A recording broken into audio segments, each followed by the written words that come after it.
The images are imprinted in our collective memory, no matter how often they've been replayed. The scenes from that Tuesday morning, September 11th, 2001, bring back the shock as if it were yesterday. But today, 10 years later, new images ease the pain of our loss. We can raise our heads to watch the progress of the new World Trade Center. 78 floors of what will be the world's tallest building, 102 stories, have been completed. Construction crews are at work at ground zero, even as tourists and office workers thread their way through streets once choked with deadly dust.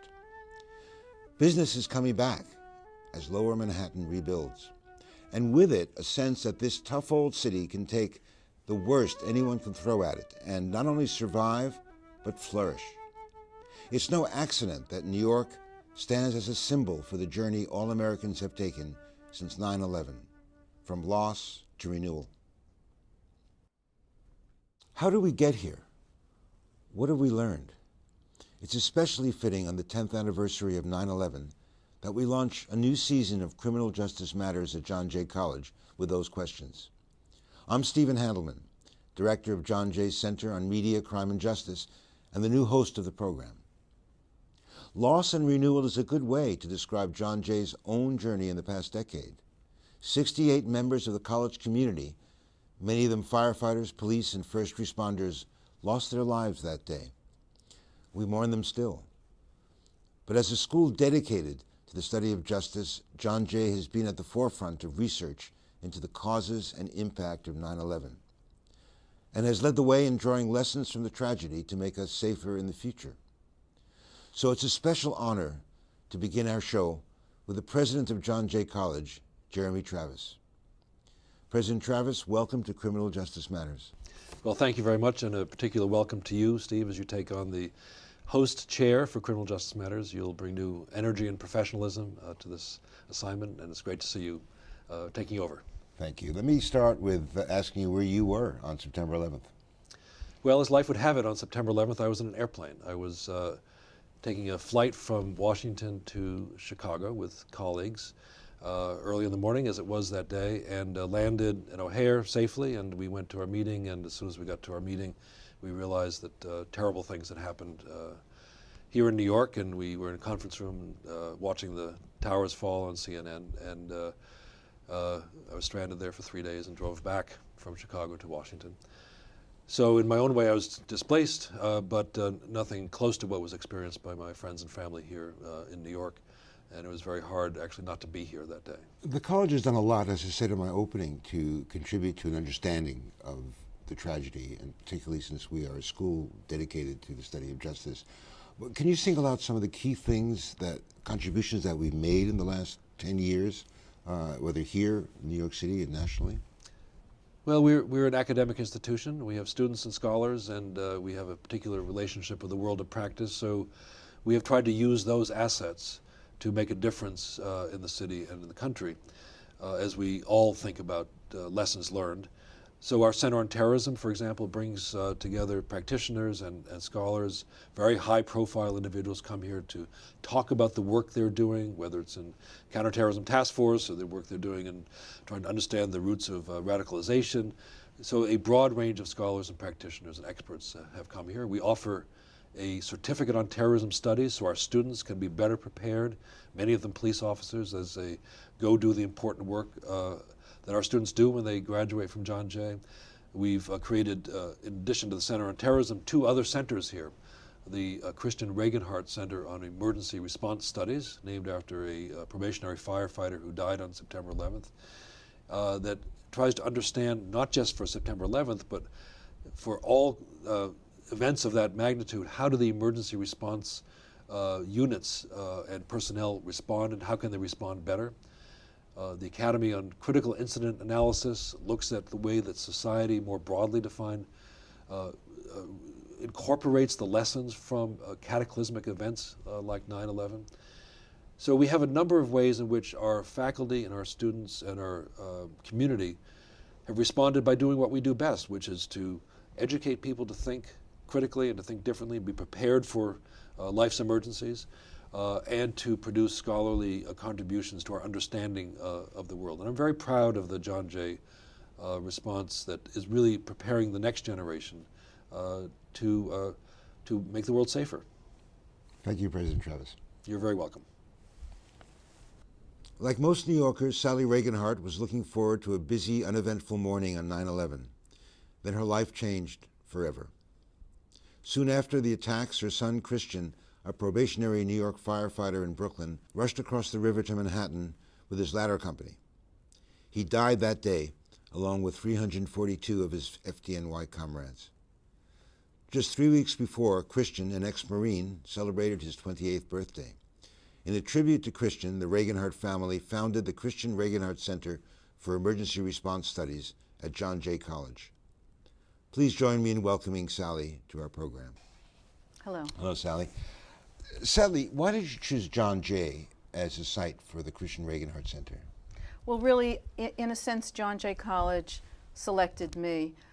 Early after 9/11, in the early days, 2 professors from John Jay College spoke out and called for a wider investigation for the collapse of the World Trade Center. I started my collaboration with them, Professor Glenn Corbett and Professor Charles Jennings, who's now the director of the Regenhard Center. And over the years, we formed a very close alliance. I learned a lot from them.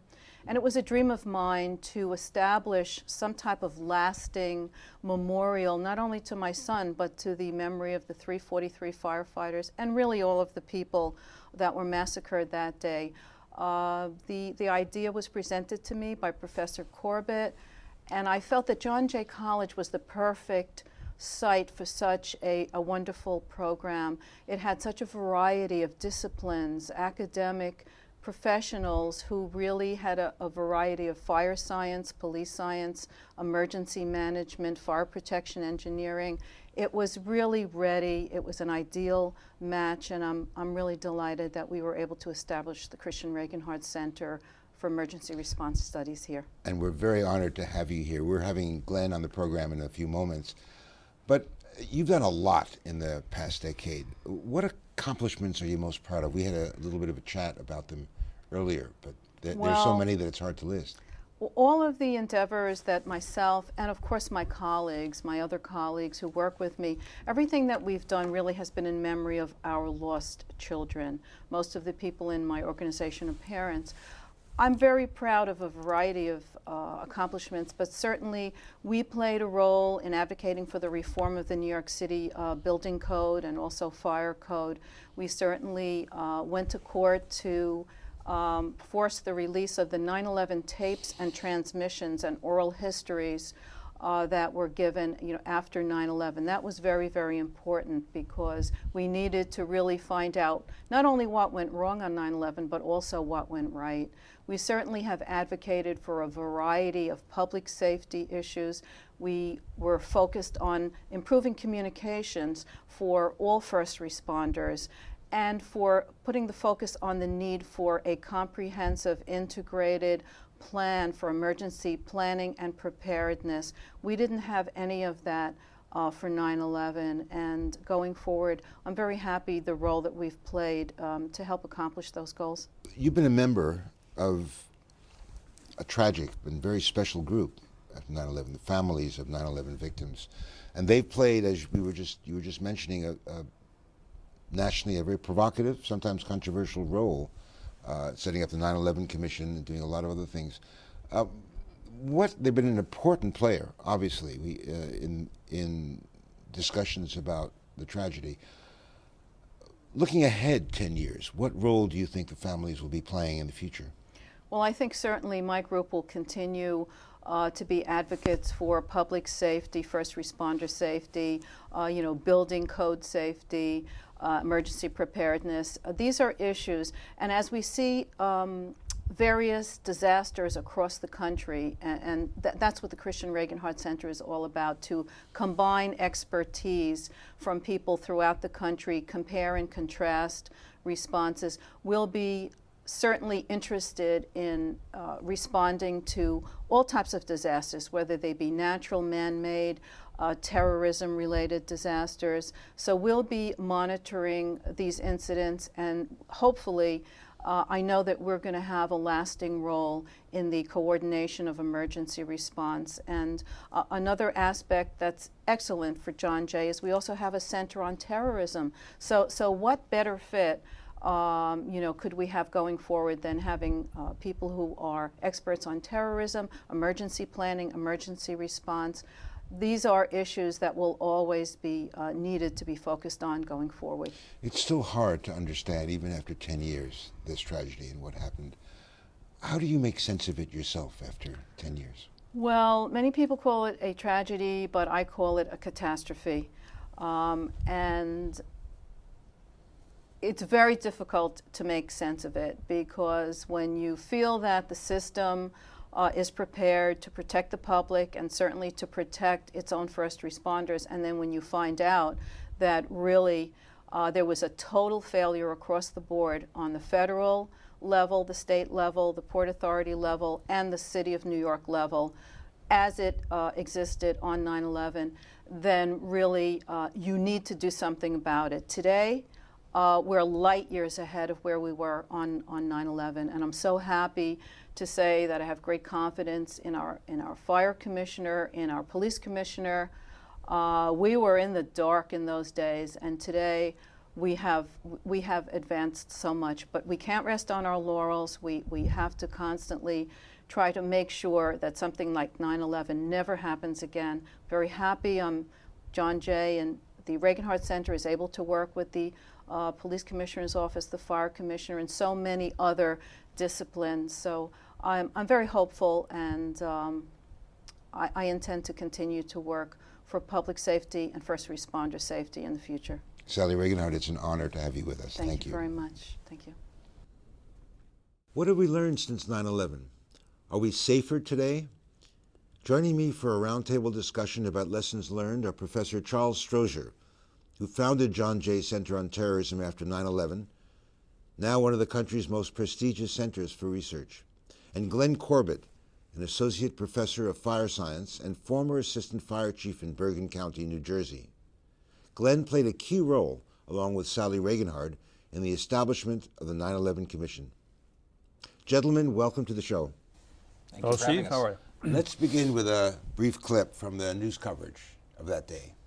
Nobody, I don't think anybody in the American government thought that, in fact, something like this could happen and would happen in New York City. When you think in terms of the emergency services that are going to have to deal with people at the level, in terms of the trade tower, it's monumental. Then on top of that, this is going to have a psychological effect on people living in New York City that is going to be beyond belief. Okay, Chuck, let me start with you. Nobody thought it would happen?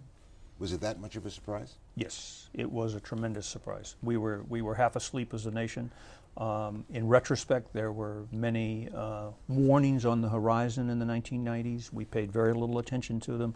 And one way of understanding, as Dr. Kushner calls in the clip, refers to this how unimagined it is and the huge response, is to remember that it was such a total surprise, caught people out of the blue, and it was an attack not only in New York, but the symbol of American power, of economic power in the world, and then to have it carried out on such a scale that exceeded even bin Laden's dreams of having the towers actually collapse. Among your other accomplishments, Chuck, you're a practicing psychoanalyst, and you're the author of a new book, Until the Fire Stopped Burning, 9/11 in New York City. Has there been a psychological impact? Oh, it was huge, And one of the things that I started my book, I started interviewing actually in the first week, and I did a formal set of interviews. But of course I was also, the people who worked on the pile and firefighters and police and other first responders took my courses for years. So I've been immersed in it for years. And I talk about what I call zones of sadness. And I think to comprehend the impact of the disaster, you have to begin to understand sort of the different psychological experience of those who actually saw the death, as opposed to people who were further away, and the impact of television. This was the first time that a major disaster was watched on television. So it's not only the United States, it's a global. People in Bangkok saw it in real time and were profoundly affected. So it was a global event. as well, New York is the crucible of the disaster, but it also was a global event because it was on television. Glenn, along with your role in the 9/11 Commission, you've been an advisor to the Skyscraper Safety Campaign, a prominent advocate for building safety and the safety of emergency responders, first responders. We've come a long ways, but do we still have a long way to go? We do. In the immediate aftermath of 9/11, a lot of us thought, gee, a lot of these issues that came up on 9/11 had been issues for many years, and we thought, gee, this is really going to be, things are going to change pretty quickly, in terms of, again, building design, emergency response, emergency communications, emergency management, all these kind of things. And to some extent, some of those things did happen, but it's been an incredibly long process, for example, to get change within our building regulatory community. Specifically, issues that came up on 9/11 that unfortunately cost people their lives that day. And we've got a long way to go. There's a lot of issues, still with radio communications. We saw it in Katrina. And going forward, it's probably one of the most fundamental issues for me, at least nationally, that we've just got to get straightened out. And I don't think that even all the cards are on the table right now, as far as what the technical issues are. The clip we just heard mentioned doomsday scenario. Well, we're still here. We've been through 2 wars, still fighting the second one. Many lives lost, huge changes in the way we live and work and travel. Key question I think we want to know is, are we safer? Let me start with you, Glenn. Yeah, we certainly are safer, I think, at least in the issues that I deal with. I mean, we have made some improvements, but again, we've got a long way to go. This is a different world, of course, that we live in. Firefighters, for example, have always been sort of America's heroes, and the guy around the corner that'll come and save you if your house is on fire. But this is a much different scenario that they have to encounter now, and certainly we've still got some issues to deal with. Chuck? Oh, I think there's no question we're safer, and I think the whole world of counterterrorism is much more sophisticated. I think although there are real inadequacies in the way that the various agencies work together, it's so much better than it was 10 years ago. And I think also Al-Qaeda's on the ropes. I mean, it's a big deal that bin Laden is dead, and and to have that happen right in the context of the 10th anniversary, I think it's a momentous. The wars are winding down. Al-Qaeda's on the ropes. There's a global turn, I think, against that, the kind of revulsion toward suicide bombing, and I think all of that is translated into I think we can be confident of the unlikelihood of major attacks. Now, are we totally out of the woods? No. Something new has entered the world, a new kind of violence and a new commitment to a new kind of violence that will continue to pose something of a threat. The events in Norway taught us that it could come from any direction, including domestic terrorism. If it did happen again, would we react differently? Are we better prepared for that? Glenn? Well, I think from my perspective, certainly the emergency services, police, fire, EMS, emergency management, those people certainly learned a lot of lessons because of 9/11, and I think things will be different. But again, as I mentioned earlier, we've still got some fundamental things that we've got to solve. But I think it would be a much different response today. Mm-hmm. Glenn, Chuck, do you agree? Well, yeah, no, totally, and I think there is. Despite the problems, there certainly is a sort of renewed energy and new understanding of the problems. But the global threat, you mentioned the Norway attacks, those kind of isolated attacks are going to continue. I mean, we have to remember that. But you're more likely to be struck by lightning than be the victim of a terrorist attack. So we need to put the danger into perspective. 40, 50,000 people get killed by automobiles every year. It's just that 9/11 was so awful and affected our lives in such profound ways that it's easy to exaggerate the fear, and we live for so long with a culture of fear that it tends to be, the more we talk about it, the more it intensifies. But I think we can now begin to see some move away from that sort of intense fear and dread and like death is just around the corner. It's not. Gentlemen, thanks very much for your time. Thank you. We learned some good things about ourselves after 9/11.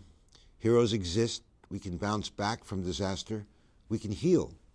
10 years is still not long enough to put what happened that unforgettable day in New York City in clear perspective. We'll leave that to future historians.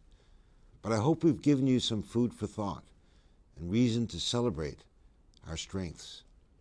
Meanwhile, we remember what we lost. We close our program with a tribute to the fallen members of the John Jay family, and by extension to all who died that day. And we also honor those who lost their lives in service to their country in the decades since September 11th, 2001. The musical accompaniment is by Catherine Wiley, a professor of theater at John Jay. See you next time.